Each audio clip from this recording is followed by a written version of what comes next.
Willie, fingers crossed we're into a post-pandemic world, or we're into a world where COVID is not as rampant as it has been.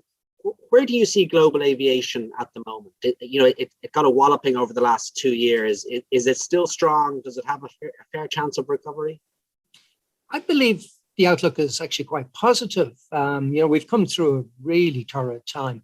I think there was great expectations for things improving in 2021, and then unfortunately the Omicron hit us in November, December, which suppressed some of the good advances that we are seeing. But I'm really pleased that governments are responding, I think, in a much more rational way now.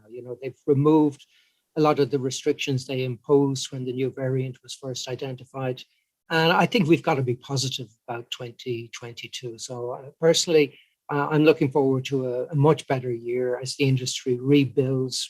We'll see some of the networks being put back together again. And I think it's going to be a good time. And clearly, people want to fly.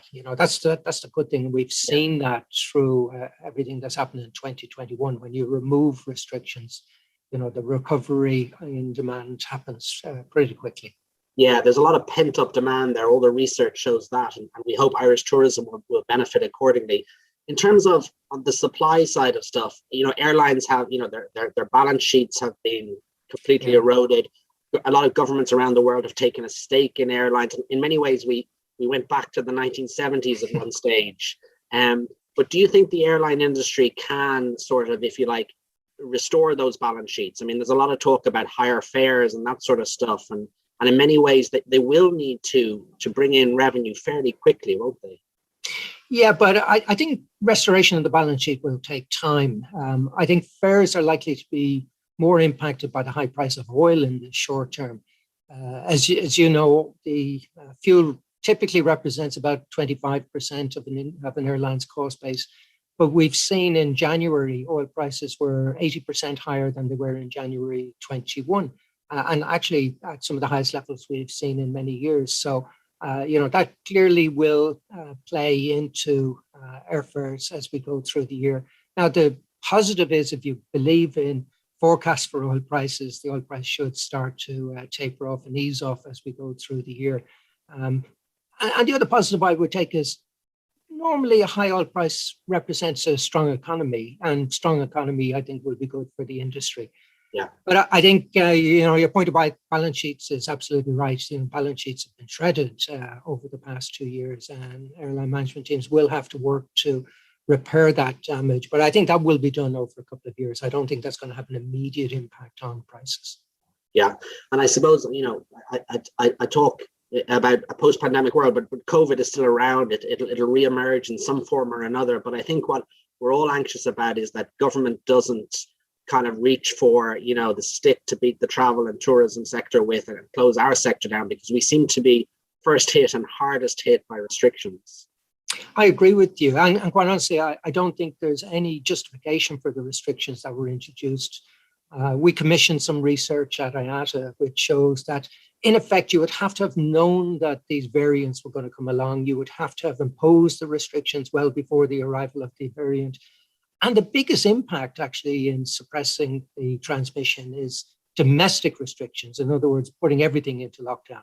But border restrictions have had little, if no, impact on the transmission of the virus. And I'm hoping that when governments look at the data, and with 2 years of data now, so it's not like we're dealing with an unknown as we were back in January, February of 2020. We have lots of data.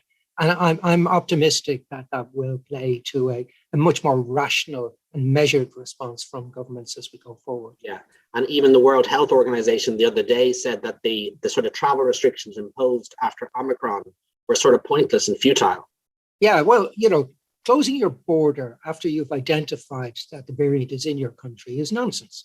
And that's what all of the research tells you. And in fact, some of the modeling that we've done shows that at best it probably suppressed the peak by about 3%.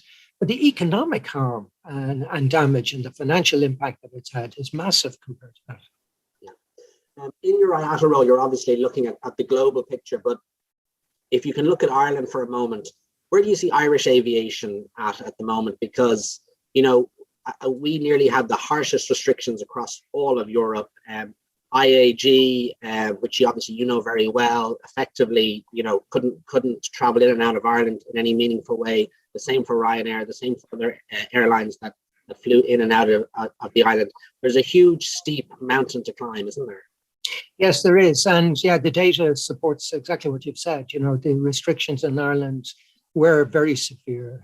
Dublin Airport witnessed a massive fall off in traffic. I think it was probably the third, fourth worst hit airport in Europe, down about 65% versus 2019.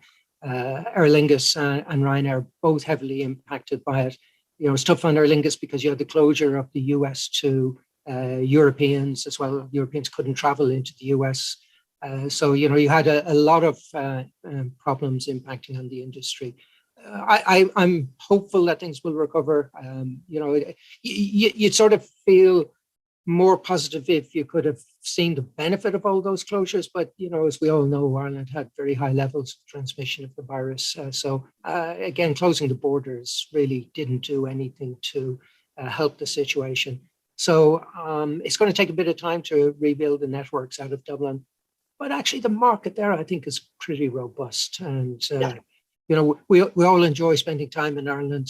It's a great country. And I missed it. It was, I think, 16, 17 months before I could get back to Ireland because of all of these closures. I miss my time traveling there. But at the same time, it's always nice to get away and see a bit of sunshine, or in my case, sitting here at Geneva Airport, a bit of snow. We should be optimistic that things will recover well. Yeah, I think Aer Lingus have been quite ambitious in terms of coming back onto the transatlantic market. I think they might have 90% of their pre-COVID capacity. And Ryanair just last week announced their biggest ever route campaign in and out of Dublin. So fingers crossed, there's going to be a fairly strong bounce back this summer, because from an Irish tourism perspective, it's absolutely vital. As an island nation, we're 99% dependent on air, and we need access. And fingers crossed, as you say, the demand is out there, and the market is out there. And if the supply is there to match it, we'll see a fairly strong bounce back. Yeah, I think so. I think one area where there might be a little bit of a lag will be the US carriers coming back into Ireland. They've had a pretty decent time over the last couple of years because the US domestic market has been very strong. And if you look at the industry there, the domestic market represents about 2/3 of their total business. So it's very much a domestic focus.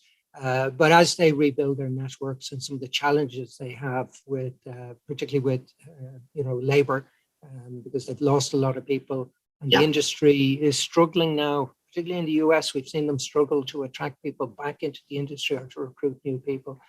So I think the US carriers may be a little bit slower putting their schedules back into Ireland than Aer Lingus will be. So I would expect Aer Lingus to try and recover that market pretty quickly.